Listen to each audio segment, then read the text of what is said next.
A perfect God wouldn't want anything, so why create?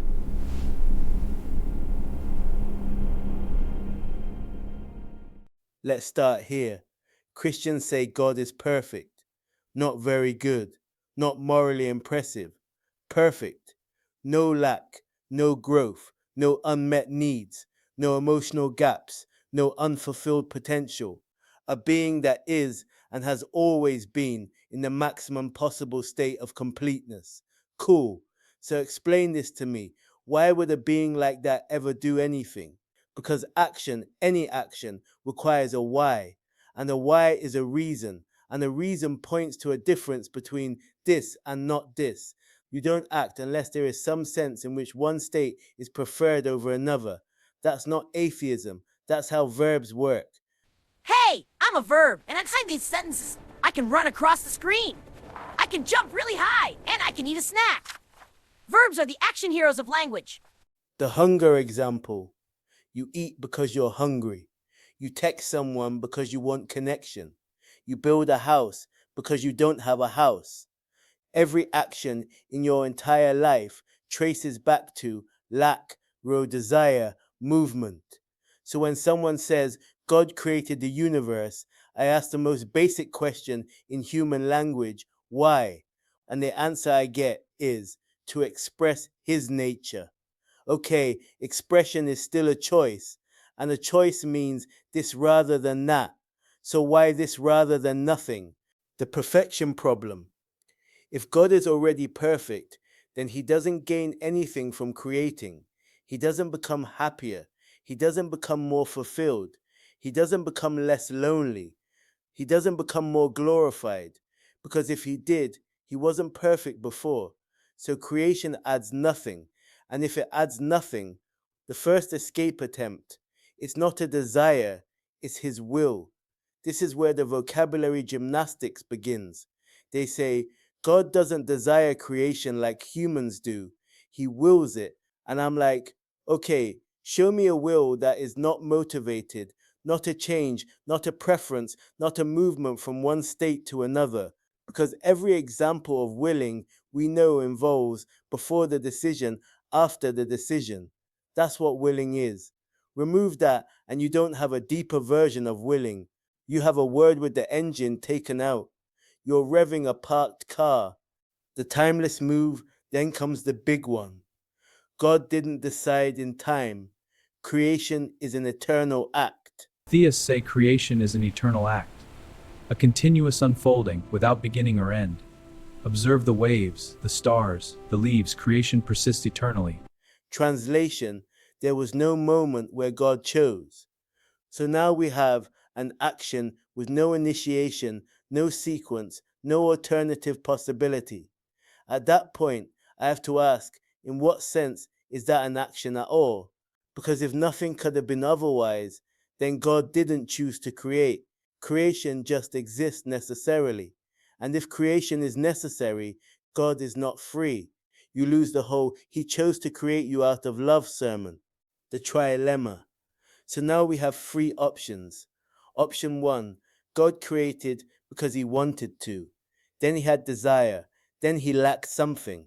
Not perfect. Option 2, God created for no reason. Then creation is arbitrary. Not perfectly rational. Option 3, God had to create. Then he isn't free. Not the personal God Christianity talks about. That's the triangle. Pick a corner, but you don't get all three. Perfection, Perfection is when everything lines up just right. Perfect. freedom, Freedom is breaking free, running wild and free, flying high in the sky, dancing with pure glee. That's freedom for me. creation, Let's make something new. Watch it grow and twist. Now it's alive and kicking. And that's creation. at the same time. The Bible problem. And here's where it gets even messier.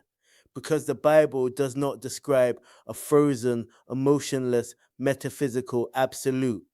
It describes a God who loves, gets angry, regrets, relents, celebrates, responds, forms relationships. And Christians will also say, we're made in God's image. Our emotional capacity comes from Him. So which is it? Is God a living relational mind who actually cares and responds, or an unchanging, unaffected, timeless, desireless absolute? Because those are not the same being. One is a person, the other is a philosophical construct. Objection time. Let's be fair. Here's the strongest Christian response. Not all action comes from lack. Sometimes we act from fullness. Example, an artist paints not because they're incomplete, but because they're creative. A mother loves a child not to gain something, but because love overflows. So God creates the universe the way the sun shines, not from need, from abundance. That's the best version of the argument. Counterpunch, nice poetry. But the logic still stands, because even the artist paints rather than not painting. That's still this instead of that, which means there is a reason the painting exists. And if there is a reason, there is a preference for a world in which creation exists over one in which it doesn't, which reintroduces the problem. Because preference implies one state is better than another. And if one state is better, then God moves toward it. And movement toward a better state means the previous state was not maximal. Perfection doesn't upgrade. The mystery shield. At this point, the conversation usually ends with God's ways are beyond human understanding. And I'm fine with mystery, but mystery is not a license for contradiction. You don't get to say, this is logically impossible and call it divine. If a square circle is impossible, it doesn't become holy when you capitalize it. The deeper issue, agency itself. This whole debate comes down to one question. Is there such a thing as an action that is not motivated in any way? Because if the answer is no, then a perfect being cannot act, which means a perfect creator is an incoherent concept. Game over. Not because science disproved God, but because the definition collapsed. And here's my actual position. I'm not saying God definitely doesn't exist. I'm saying the version of God defined as perfect, complete, lacking nothing, unchanging, desireless, cannot be the same being that chooses, creates, loves, relates, responds. Those two profiles cancel each other out. So before you ask me to worship your perfect being, you need to prove that being is even conceptually possible. Because right now it sounds like this. A being with no needs performed a non-necessary act for no reason without change while remaining perfectly free and perfectly rational and perfectly personal. That's not depth. That's a contradiction in a choir robe. If God is perfect, He doesn't need to create. If He creates because He wants to, He isn't perfect. If He creates necessarily, He isn't free. So the question isn't, why don't you believe in God? The question is, which version of God are you talking about, the perfect one or the personal one? Because you don't get both for free. And until that contradiction is resolved, I'm not rejecting your conclusion. I'm rejecting your definition. This isn't atheism. This is quality control for concepts. If your God is real, He should survive basic logic.